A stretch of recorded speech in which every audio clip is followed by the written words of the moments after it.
Welcome to From Pitch to Pontoon. Hi, I'm Andrew. I'm Lisa.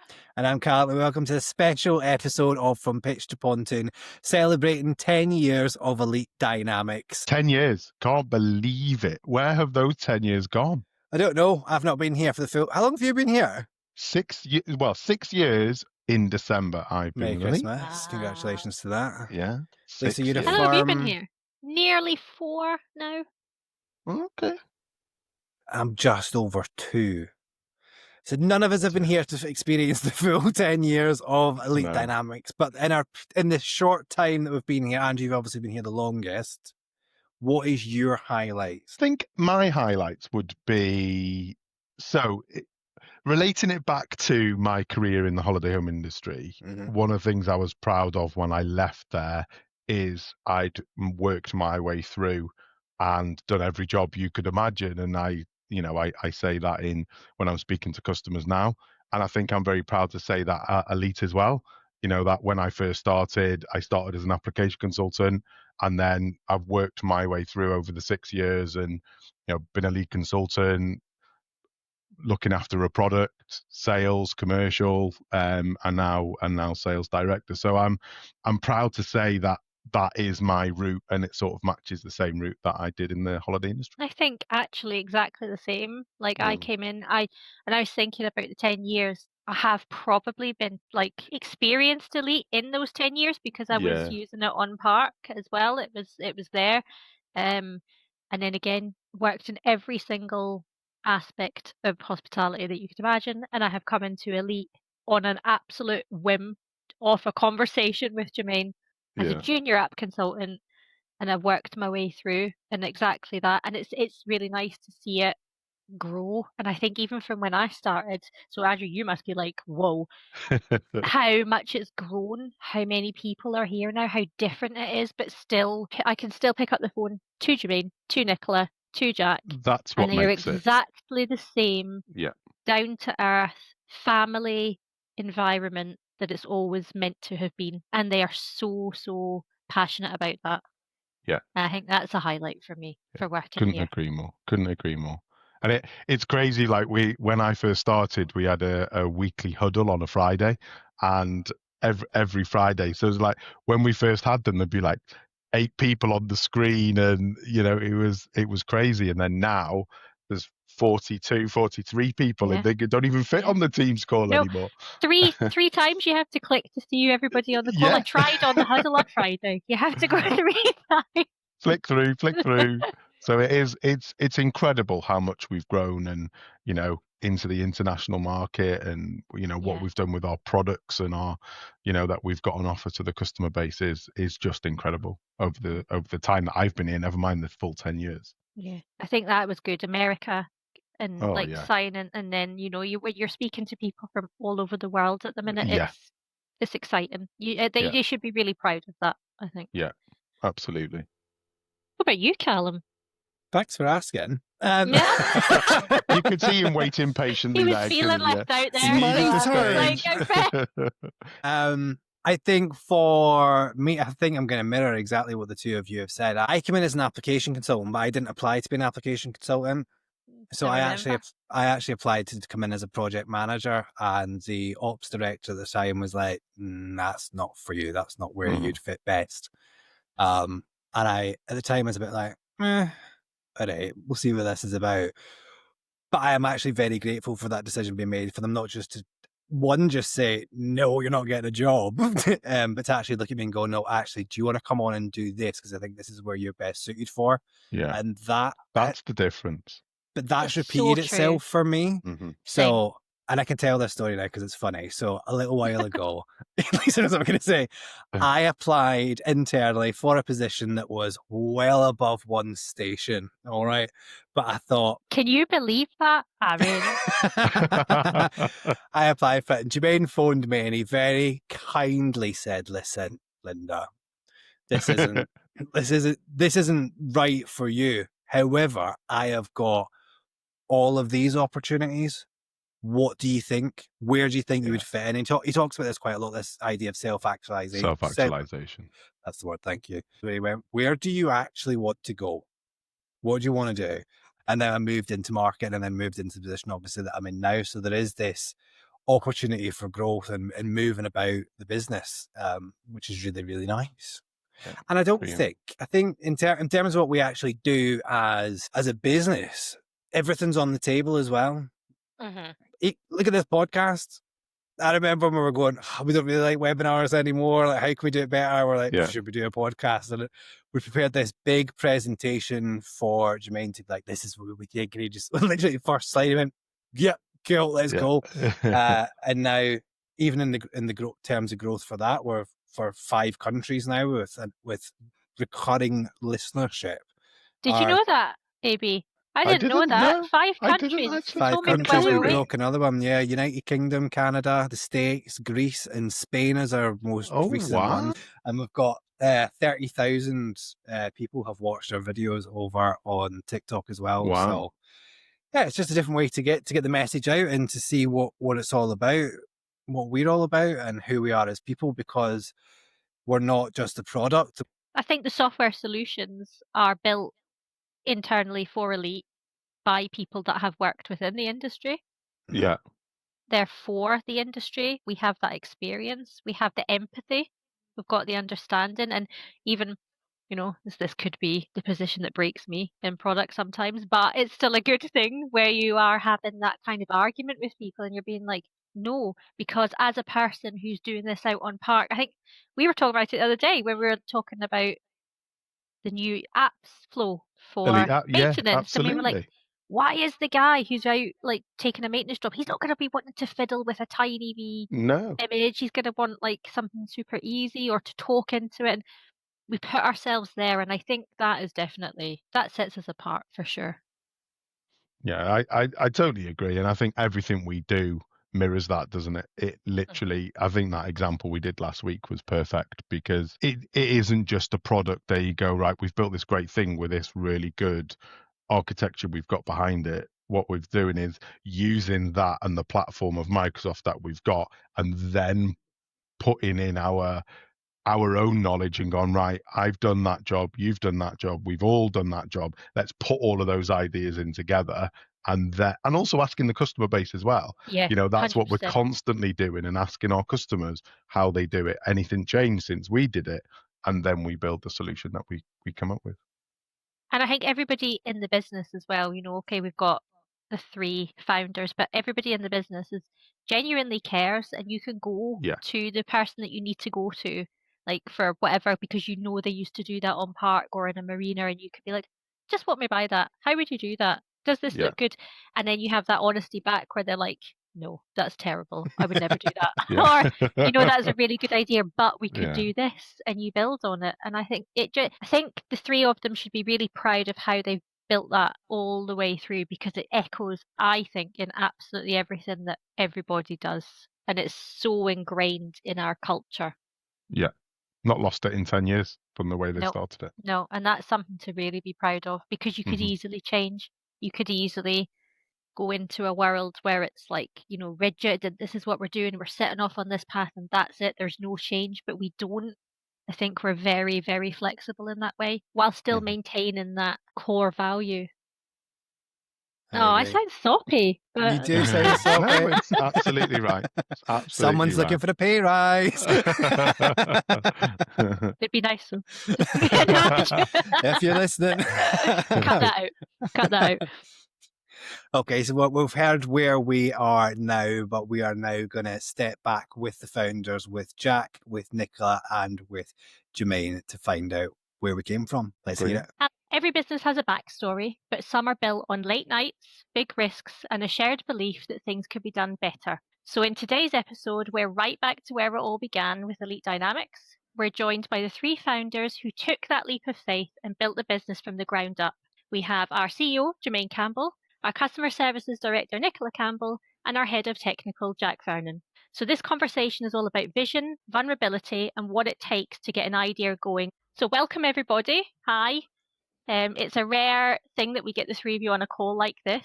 So before we dive in, from all of you, how does it feel to be reflecting back like this? We'll start with Jamaine. We'll start with the Jamaine first. Yeah, I think, I don't know, I have a natural process of reflecting every day at the end of the week, but I think, we're approaching our 10-year in business, and I think we've been on an incredible journey, an enjoyable journey. We've managed to work with some fabulous people.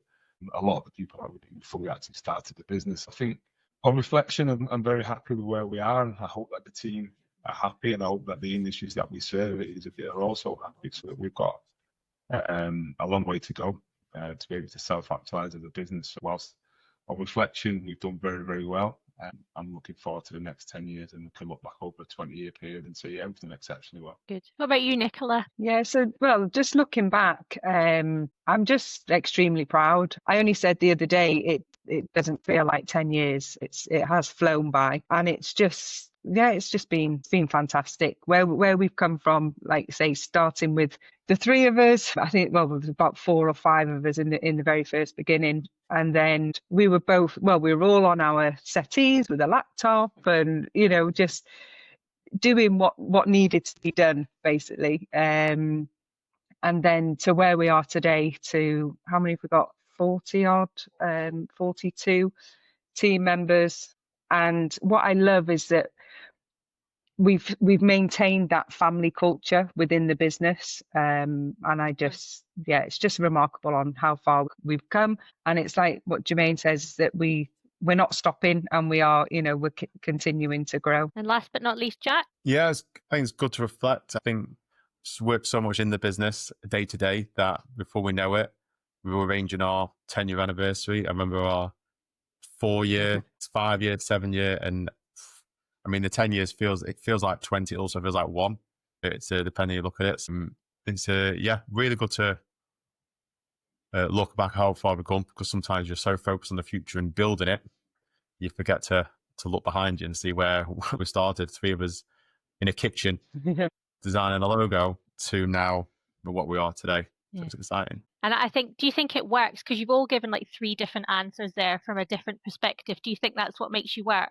But you all smile when you think about that time back, when you think about you sitting there on your laptops on the sofa. You've all got a smile on your face when you're chatting about that. Is it same but different? Do you think that's what makes it work? Yeah, I think so, definitely, because the dynamics between us is Jack is, very technical, Jamaine commercial, and then with me being like customer service and also having the experience of working on a park. The 3 of us, like when we're in discussions, all those 3 parts coming together, I think that's what makes Elite. I mean, there has been, there's been many conversations and disagreements, and I would say I'm the calm one out of the 3. I'd be like the peacemaker, and it's like, okay, let's move on. We just work. I see it as 3 people with 3 different backgrounds coming into this. 3 different skill sets, 3 different views on how to do stuff, but a shared vision. So we're all, at the end of the day, we're all trying to get to the same place. So it works really well like that. Yeah, there's no shame in saying we've argued. It's rational. It's a rational argument and debate to get the best conclusion. We can shout, we can scream, we can cry. I think we have cried together. We've done everything, gone through all emotions, frustrations, happiness. At the end of the day, when we fall asleep, wake up in the morning, it's like, right, let's go again. What's next? So, I mean, and that's the foundation, I think, that Elite's built on, and we try and encourage our teams to do the same thing. Whether you work on reception, whether you're a senior developer, whether you're head of finance, everybody's got a contribution to make to all discussions. We might miss something, but we've got a fabulous team behind us who say, well, what about this? What a great idea. Let's take that one into the next conversations. That kind of culture of openness and transparency and contribution we've got to today. I think the emotion shows you care as well. It shows that it really means something. If you have that emotion there, you're going to argue, you're going to fight, but it's because you care. And that's a huge thing. I think it's massive, and I think it's quite funny really, because everyone thinks Nicola's the quiet one, but when it comes down to customer service, she's like a Rottweiler.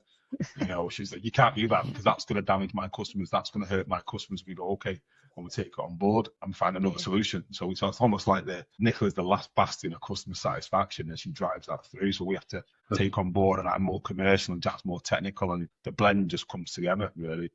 it's what got us where we are today. So we were just talking about the very beginning there. So let's go back to the beginning of the story. So Jamaine, I'll start with you. Where did your idea for Elite Dynamics come from? What sparked it into motion? What was that point where you went, I'm doing this, let's go for it? Yeah, well, we all work for a Microsoft Dynamics reseller, and we did have a solution, but the IP belonged to them, and they were quite a very large reseller, European reseller, the largest Microsoft reseller in Europe, and they had multiple vertical solutions. They had a park management solution, which was just sold in the UK, and then they had a waste management solution that was sold across different countries. And I think their focus was on that, because their focus was on growth. We were feeling some of the frustration with inside the park customer base, and we couldn't service them. And I think that desire to do good was a matter of, I think Nicola said to me, why don't we just do it ourselves? So a big sigh. It's like, okay, let me just run it by the MD. So I said to the MD, look, we need to rewrite the software we've already got.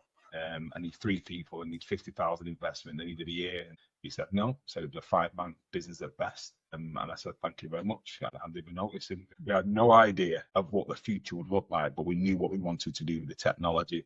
We knew that the industry would be is currently being, well, at the time was being underserved by technology. And we thought, if we get this right, we'll make a significant impact to the park operators. And that's where Elite Dynamics was born. So I think I made a phone call into Jack. I think he was Jack on the train on the way home from another customer. And then we just built it out, and we took some personal investment from myself, Jack, and Nick to put it on, start it up. And the reception we got from the industry was fantastic. People we knew, not necessarily customers, they got this idea, this is what we want to go and do. And I said, we wish you well. And, we got support from virtually everyone we spoke to, which is incredible, really. So, yeah, it was a leap of faith, but I think you have to have courage in your conviction. As an entrepreneur, you have to be able to see what the future might hold. And so far, touch wood, the sun's always shone on us, and we haven't had any rainy days. You have your bumps in the road, as any organisation or any relationship does. Nothing that's not been insurmountable, and the trajectory has been upwards. We've managed to bring a lot of people we knew from the industry into work at Elite, who share the same desire to serve the industry. Some people just self-actualize in the business, choose their career path, whether it's technical, whether it's project management, whether it's customer services, whether it's training, whether it's whatever they want to do. Our business is there to support it. So it's been a great journey. I think that journey's continued with all your employees, so to speak, hasn't it? Because they've kind of all come in for a reason at a right time, and they've come in from the industry. They've all come to you. It's all been they want to work there for a specific reason, whether it's the values, or whether it's they can choose their path and they want to better themselves in some way. It's definitely followed, I think, through the business. Yeah, with everybody that's come on board. I think what is Elite Dynamics? We provide solutions to problems. Some of them are latent problems. That's what I find. For me, that's what gets me out of bed in the morning, because we provide technological solutions to the industries we serve, whether that's the marine industry or whether that's the park industry. But ultimately, we're only as good as our people, and we are a definite people-oriented business. We want people to do well. We want them to self-actualize. We want them to be able to deliver to their families. We're responsible for 43 families, not just 43 members of the team. It's more holistic than that. It's quite ironic, really, because we're fully remote business. We don't have any offices. Everyone works from home, and that benefits some people. People have got childcare responsibilities. The worst case scenario is being stuck in traffic for 2 hours a day to commute. You're losing hours and days and weeks and months of your life just traveling. So we're quite flexible. People want to meet together in a hotel and share ideas. They can do. We just put it back through expenses. That's the way the business is. We trust our team, and we train them well, and they want to do well. And we put them on Microsoft courses, we put them on self-development courses, we put them on technical courses, learning skills. So I think that's always going to be a red thread that runs through Elite. Invest in the team, and you get the rewards collectively. So, Jack, from a technical point of view as well, what were those first few months like for you? Because you were starting at the beginning, and I guess it was all on your kind of shoulders. Everyone's laughing already. There's a story here. Yeah, I think so. When we first started, November, I think it shows in the business that we had a solution. We had a problem to solve. There was a gap in the market, and it showed quite early on with Jamaine securing a customer early on in the business. And so that gave us a nice deadline to get the solution delivered. I think it is a reflection that, there was definitely a need for it. So those early days, they were, 6-7 days a week, 7 till midnight. Or it was a lot of work, but it wasn't hard work.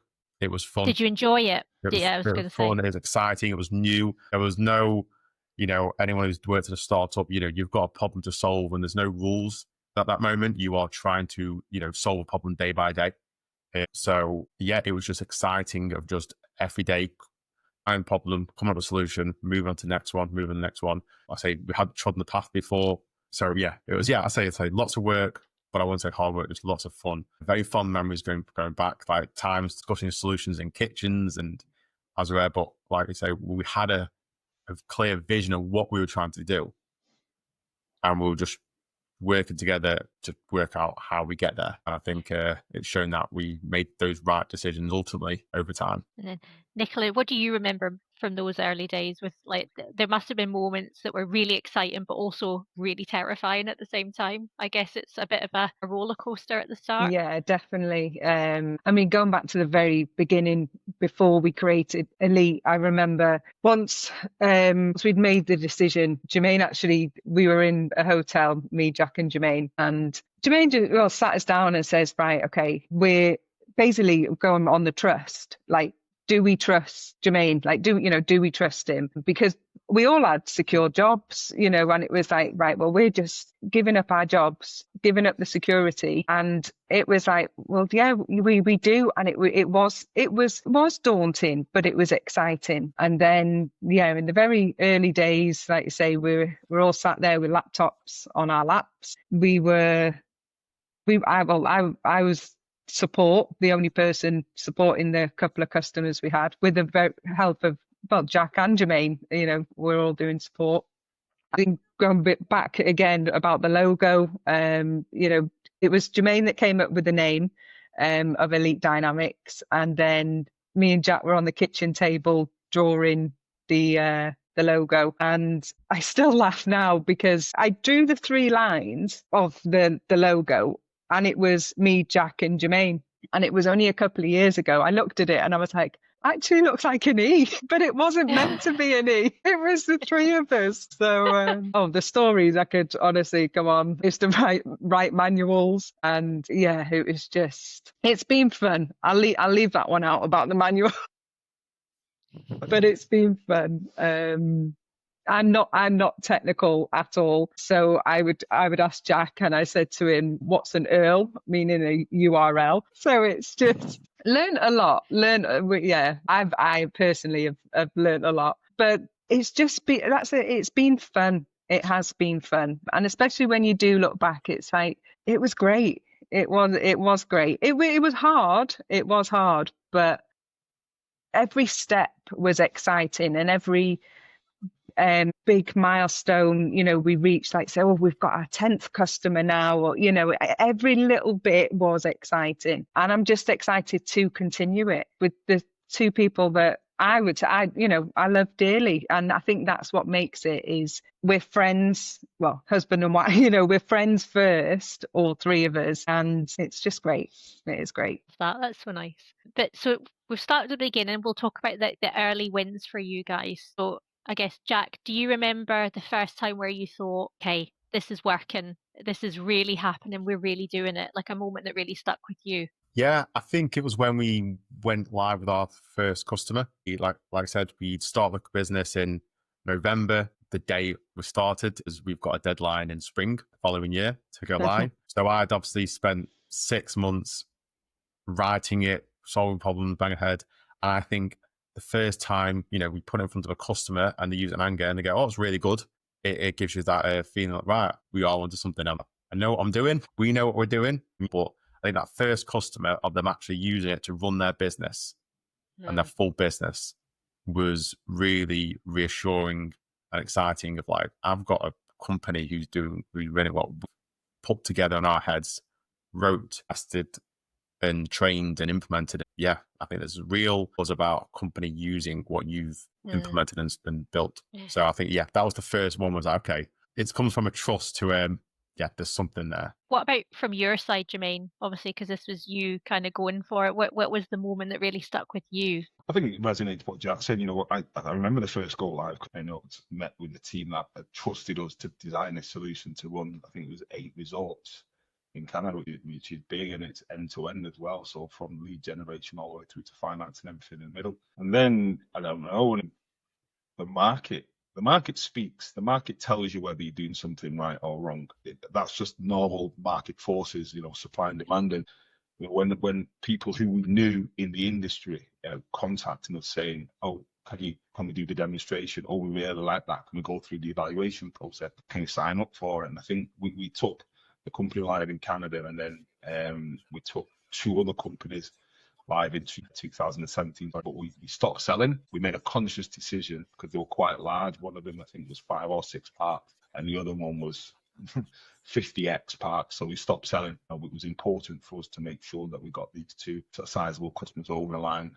Again, they're trusting us to be able to deliver to their business, and if you don't deliver, the consequences are quite catastrophic for them, but also damaging for the elite brand. So we took the conscious decision to stop selling, implement. We had 2 other team members at the time, and once you've done that, you look at it and go, wow, I'm done it. We've got like 60 parks, 70 parks, 80 parks on our platform, and these are significant key players in the industry. It's like, yeah, okay, we're definitely onto something here. And then the benefit is they feedback, customers feedback, say, really good if the solution did X, really good if the solution did Y, and that just generates a roadmap. And then Jack locks himself in a room, doesn't see daylight for another 3 months, and then we come out and go, here's what we developed, and we build. And obviously, we could have built a relationship from a customer satisfaction, a customer care perspective, and then it's just the energy, the reputation, the brand, the awareness, the constant communication. And I've got to say, we've got the majority, if not all of our customers, really value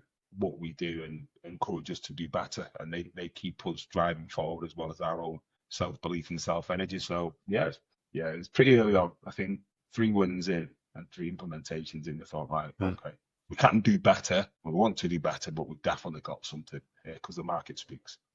You can hear the customer all the way through that, like the fact that it's the customer at the heart of everything for you guys. So Nicola, was there a bit of customer feedback for you, that the first bit that you got that was, wow, like, this is amazing, we've done it, like, we're there, or we're getting there? Yeah, I think I say customer feedback. It was actually, I think, our very first customer day. I think, was it 2018, our first one? And that really hit home for me, seeing obviously all our customers in one room, and just the support from them is just, it blows me away. Even now, I mean, we still do customer days, and the room just gets bigger and bigger, and it's still just, it does. It blows me away just on what we've created. But like I said, the support from our customers, and just that knowing that they want us to do well. Mind blowing. It doesn't seem real, like you say. I know I'm going back again, but so from the 3 of us to our customer day, was it last year? It's just massive. Yeah, it is. So we've gone the wins. Obviously, we have to talk about the challenges. So Nicola, was there a point ever that you thought, have we bitten off more than we can chew? What have we done? But obviously, how are we gonna fix this? Was there ever a moment that you had that? I'd say a little bit in terms of, but I think it was just us growing, and as obviously the demand from the customers and the prospects. We didn't have our internal processes in place, so it was almost like, okay, we just need to we need to do what we need to do. But I think it's just really important that you need a process. And so I think, in the early days, there was a stage where we didn't have many processes in place because we were just doing. So I think that was tough. But then we've got the right people in, our team members, they've helped us. We've got the processes. I mean, when I look back, I think of Jack, and so Jamaine would be out doing what he does, selling and seeing customers, prospects, and then he'd just come back and he'd be like, right, Jack, you need to do this, and Jack will just have to go and develop it. So I'd say Jack had the toughest time, bless him. But yeah, I'd say that was maybe a bump in the road for me. But we didn't have the processes, but we were still going. Mm-hmm. So yeah, I'd say that was a little bump. And how do you handle, Jamaine, the pressure as the leader of everything? Like, is that a challenge? You'll still feel that, I guess, that it's a lot on your shoulders. Answers to that, I think there's the Jamaine answer and there's the professional answer. So the Jamaine answer is bring it on. You know, you don't start a business and not want the pressure. That the pressure is what gets me out of bed in the morning. The pressure is what keeps my mind ticking over. It's what makes it exciting for me. I am responsible, and I take total responsibility with two hands. I welcome the responsibility, but I don't feel pressure. I don't feel it. I feel excitement. I think there's a lot more we can do, but I'm mindful that we need to remain focused with our strategy, because you can get pulled around by market forces or comparing yourself to the competition or following the technology. You can get pulled, but we understand what we're trying to achieve, what markets we try to achieve, what subsectors of those industries, what tech stack we have. I said it before, I think the sun's always shone. We've not really had a rainy day, that I would say. Yeah, you suffer from growing pains, but all startup business do suffer from growing pains. But I'm a big Manchester City fan, and to me, it's like Pep Guardiola's problem. Do I play Phil Foden or do I play Haaland?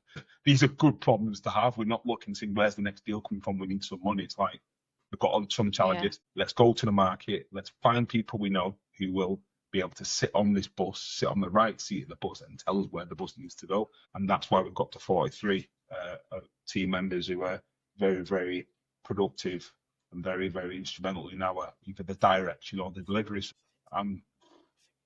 Every day is a different day, but it's all in the same direction. Pressure don't really see it just yet.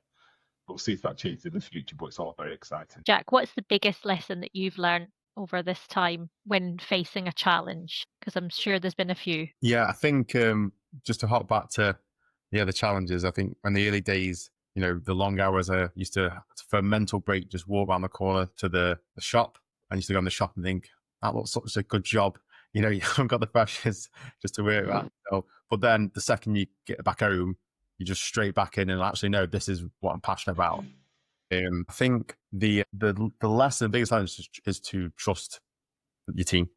Like I said, we had different skill sets, and as the business grew, we brought people in. Those people were bringing in their own set of skills, and I think the biggest lesson was to understand that you trust them. You can't do it all yourself. In the early days, like I said, we were the marketing department by doing the logo. We were the sales, we were the consultants, we were support, we were everything. And then as it grows, realizing those people are there to support the business, and they can do it. They can do lots of stuff better than you. The marketing are better tthan me and Nicola coming up with the logo and driving the marketing the plan forward. So yeah, I think the biggest learning for me, or the challenge I solved the problem, was just going, you build a team, you're building a business, you're bringing people in to support, have a shared vision, means that everyone's pushing in the right direction. They might have different approaches to it. They might have different, experience in it, but as long as you're aligned, always the conversations and the challenges internally are always productive. Yeah. And it kind of leads us on to maybe the human side of it. We've spoken a little bit about the business side of it, but there's three people at the back of this that are friends, potentially family as well. How do you protect that line? I'll start with you, Jamaine, betwing work and home, especially when you are working together so closely. I listen to Nicola. I say, yes, boss. Is that true, Nicola? No. We for us, it was a little bit, we have to have a conversation. What happens between 9 and 5 stays between 9 and 5, and anything before and after that's family, and it works pretty well. Jack and I, we've had challenges because he knows tech and I don't, and I know people and commerce, and he's not so strong on that. But we have challenges, and then Nicola comes and referees it. So no, I think you always, everyone respectfully has to challenge everybody else. And like I said before, what happens in work, we're all trying to get to the right solution, so you will challenge. As long as the message and the conversation is respectful, then we just say, right, okay, collectively, this is where we're going to go. And then we move on and everyone gets behind it, even though it might not have been your way of doing it, but as a collective, that's the decision. The majority of rules, it's not about who shouts the loudest, who's got the biggest voice. There's three of us. And back in the day, if Nicola and Jack decide this is what we do, then I'll say, okay, then I'll sulk for a bit, but then I'll get over it and move forward. So, and I think that's what's got us where we are. You know, there's never been a strategic decision that one individual's made and gone on a solo run and say, right, guys, in here, it's like, this is what I think. What do you think? And then you get behind it and drive it forward, and then everybody else follows. So yeah, and like I said, I listened to Nicola. I think you and I were talking while we were away, Jack, about that, about how do you like keep that kind of balance and stuff. And you were very much of that kind of opinion that it's like it's what I do. I need to do that. Is there anything else you'd like to add? I think being a founder, being in this position, you have to realize that it's not a 9 to 5, but you also don't want it to be 9 to 5. You know, there's times where you're working and you're kind of going, there's actually no reason I could just stop and I could just go and watch TV. The world won't collapse. And I say to myself, it's because I've got to do it. Actually, it's because I want to do it because I want to get to the end goal. So there's a lot where it takes over and it becomes less of a, like I say, it's not a job. It's a kind of a passion. It has to be, because it does require a lot of work, and not a lot of work because, like I say, because it's hard, but because there's lots to do. You're building something. You're not coming into an organization that's got all the problems solved, and you're just like a cog in it. But I think the other one is you're very passionate. So if you see a problem, you want to fix it. And I think that's one of the hardest things and I think one of the things that I learn to continue to learn is where the best place to put your time and effort. Because if you just go, right, this is, I'm a co-founder of the business.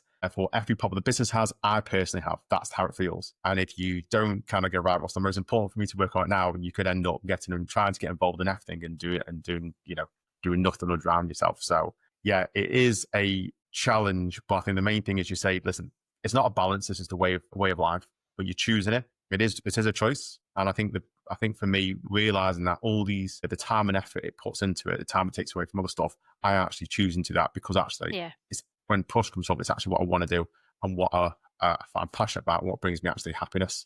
I would rather work late and improve the business and deliver something than sit and watch, Coronation Street.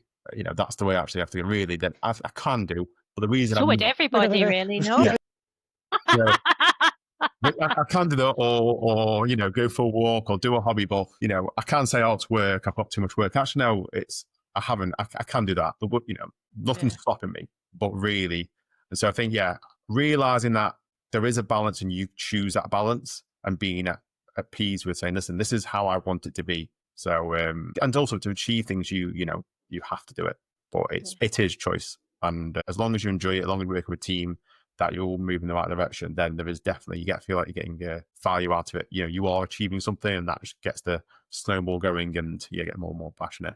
The authenticity that comes through from each and every one of you is so clear, and it's so clear, like just looking at you talking about it. And I think it's really nice. It's just a really nice thing. You don't see it that often. So looking back and looking ahead. So I'm going to ask each of you, if you could tell yourself something 10 years ago, what would it be? And then what are you most proud of looking into the future? So Nicola, I'll start with you.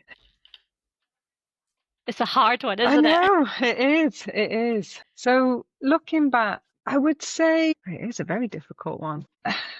Actually, now I think about it, don't take things so personally. Jamaine? Sleep more. Yeah. Sleep more. Try not to think of solutions to every problem that doesn't exist.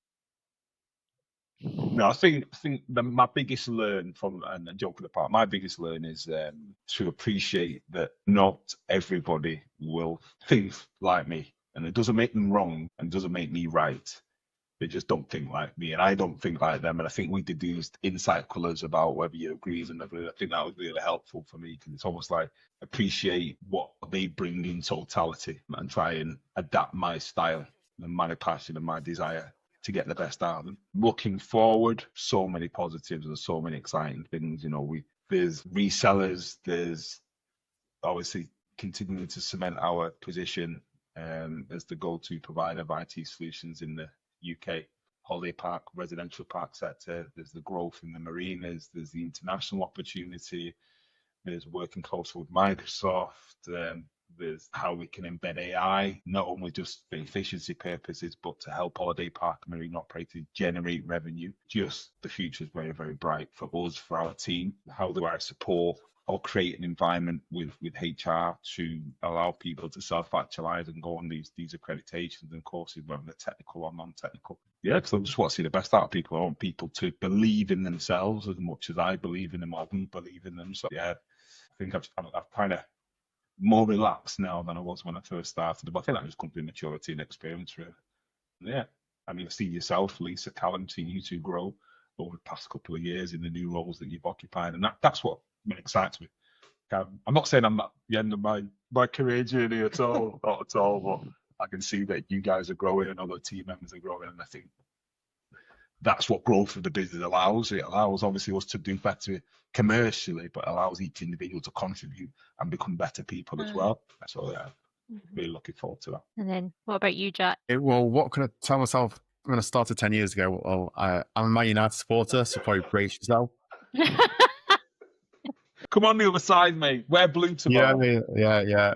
No, I think from a work point of view, probably not much, because I think, like I say, we've made the bad decisions. I mean, on the whole, from a personal point of view, one of the things I've learned is probably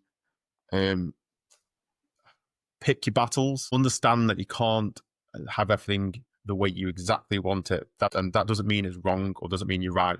Understanding where the best place to put your time and energy, and trust other people that they'll come up with something equally better or even better.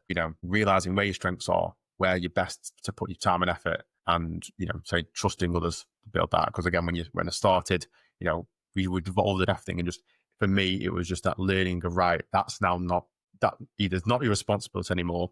Someone else is doing that, and then trust them, and you don't worry about it, and understand when you need to kind of get involved, and when that person or that department or that part of it is going through the natural motions of growing within a business, and understanding as well. Listen, any contribution you have there is probably not even worth it, because the better people with better experience are doing it. So yeah, learning when the best to kind of deploy yourself in the business, where to focus your time and effort and not. And again, going forward, I think the marinas and the North America expansion is exciting. I look at where your business, and if you told me want it like a startup again, I think there's so much stuff we can do, and it's I could spend so much time on things. So it is, like Jamaine mentioned, AI, where that comes through, us improving how we onboard and customers, how people use our system. It's a very mature product, and making it more easy to expand within the industries. We want to make it easy for people to use, and that's really exciting, because you're looking at, right, we've got a really good product here. How do we basically make it even better? And so, yeah, we're not to the point where it's like, right, we can put our feet up and it's just going to churn out. We're just going again. It feels like we're just doing another push, and that's what gets you going. I say to myself sometimes, I'd like to, have a normal, the job just to be, going through the motions, but that doesn't get me excited. You don't really at the end of the day, do you? You say it, but you actually don't. Ultimately, it's like, here's something fresh again, let's go again. So I think that, and I say all the people in the business are on the same journey and it's still excited. Speaking to Jamaine and Nicola even yesterday, we'll talk about stuff. Excited, got to talk about this, got to take about this opportunity. And it's that passion still there that we had 10 years ago. None of us are looking to kind of put our feet up or, self in the sunset. We're just like, right, where's the next thing that I can put my time and energy into? Yeah, and it really shows. Well, that's it for today. Thank you so much, guys. And I think personally, I'd like to say thank you to you as well. Because, it's my journey with Elite has been just as exciting, and I'm just as proud to work with it. And I think you three have created that. So I think all of us would want to say thank you for that. So, and that's us for today. Thank you very much. Well, I really enjoyed that interview. For me, that was brilliant. I enjoyed speaking to them, and you can see totally down to earth, totally humble. And you can, I think I said a few times during it, you can see the smiles and the passion that they have, and it really shines through in everything. You can. I think what people see on camera is what we see as well. It's no different. There's no different people behind the camera. That is it every day within Elite. And do you know what? Here's to the next 10 years. What an Here's exciting to time. the next 10 Yeah. indeed. And I think we should all just say thank you to the three of them. I think we should, yes. Thank you very Thank you much. very much. Yes. Thank you. Thank you. Thank you. We should have some kind of music here.